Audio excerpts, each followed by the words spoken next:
રાજકોટ શહેર cyber crime police સ્ટેશનને એક ફરિયાદ મળી હતી, જેની અંદર પ્રવીણભાઈ ઉંધાડ નામના એક વ્યક્તિ દ્વારા તેઓને ડિજિટલ એરેસ્ટ કરી તેમની પાસેથી 5,35,000 જેટલા રૂપિયા જે છે એ પડાવી લેવા માટેનું એક આખું ષડયંત્ર થયું હતું. તો એમણે આજે ફરિયાદ કરી તેના ધ્યાનમાં રાખીને તાત્કાલિક સાયબર ક્રાઇમ પોલીસ સ્ટેશન દ્વારા તપાસ હાથ ધરવામાં આવી. ત્યારે ધ્યાન પર આવ્યું હતું કે આસિસ્ટન્ટ ડિરેક્ટર એન્ફોર્સમેન્ટ ડિરેક્ટોરેટ તેના નામથી એક વ્યક્તિએ ફોન કરીને અને આ જે આપણા ફરિયાદી છે તેઓના સિમ કાર્ડનો દુરુપયોગ થયેલ છે અને એ સિમ કાર્ડ જે છે તેનાથી એક કેનેરા બેંકની અંદર બેંક એકાઉન્ટ ખોલેલું છે અને તેની અંદર ખૂબ બધા ગેરકાયદેસર નાણાકીય વ્યવહારો થયેલા છે તેવી એક ધાક ધમકી અને ડર ઊભો કરીને તેઓને ડિજિટલી અરેસ્ટ કરવામાં આવ્યા અને તેમની પાસેથી આ પૈસા પડાવવામાં આવ્યા હતા.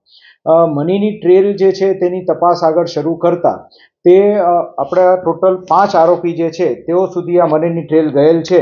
તે મુજબની આપણી પાસે તપાસનો હકીકત ખોલવા પામેલ હતી, જેની અંદર અજયકુમાર કોસ્ટીના ખાતામાં આ પૈસા ગયેલા હતા અને તે પૈસાનું જે મેનેજમેન્ટ જે છે એ વિષ્ણુભાઈ નાઈ અને કુલદીપસિંહ અજમેરસિંહ જાતે રૂહલ જાટ આ 2 લોકો કરતા હતા. એ પૈસા ઉપાડીને અન્યત્ર જગ્યાએ ટ્રાન્સફર કરી દેતા હતા. આ જે આમનું જે બેંક એકાઉન્ટ ખોલાવવા માટે થઈને પૈસા લઈને પોતાના અંગત હિત માટે થઈને આવા બેંક એકાઉન્ટ ખોલાવનારમાં પ્રકાશભાઈ અર્જુનભાઈ કોસ્ટી જે છે તેનું ઇન્વોલ્વમેન્ટ સામે આવ્યું છે અને તે સિવાય પૈસા મોકલવામાં અંકિતભાઈ મણાભાઈ જાતે ચમાર આ વ્યક્તિ જે છે એમનું પણ ઇન્વોલ્વમેન્ટ આની અંદર આવેલું છે. આ સંપૂર્ણ જે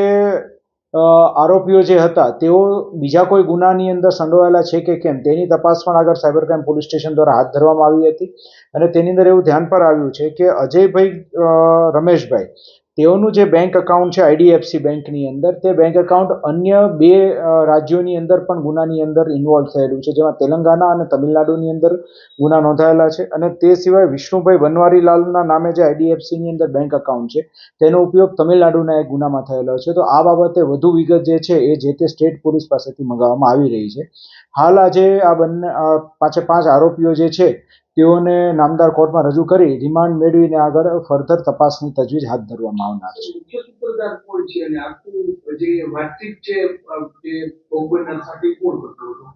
આ જે 5 જણા જે છે તેમાં જે કુલદીપસિંહ અને વિષ્ણુભાઈ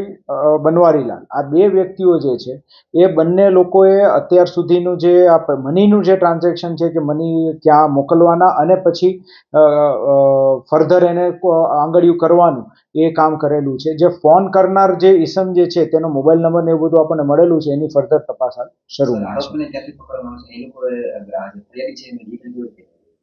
આ જે લોકો આરોપીઓ જે છે તેઓને આપણે અલગ અલગ જગ્યાએથી ધરપકડ કરેલી છે અને તે લોકોએ જે છે એ આ ફરિયાદી જે હતા તેનું ઓનલાઈન જ તે લોકોના જે આપણા જે કારખાનું ચલાવે છે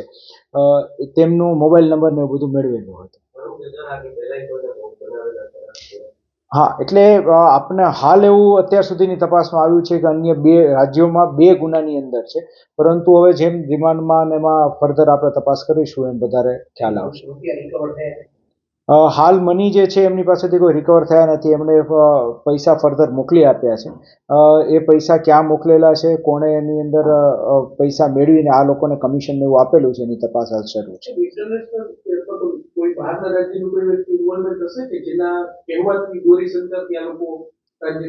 તપાસ હાલ શરૂ છે એટલે આગળ એની અંદર એ દિશામાં પણ તપાસ કરવામાં આવશે.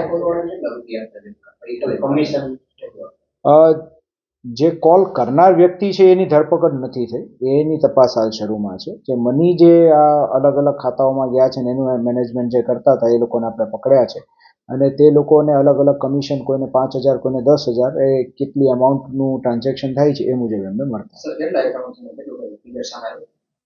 હાલ આપણે જે એક બેંક એકાઉન્ટની અંદર જે પૈસા ગયા હતા મેં કહ્યું એમ અજયભાઈ કોસ્ટી અને બીજું જે છે વિષ્ણુભાઈ નાઈ એ 2 ખાતામાં પૈસા ગયા હતા અને એ 2 ખાતાની અંદર ફર્ધર કેટલા ટ્રાન્ઝેક્શન થયા છે એની તપાસ આવશે.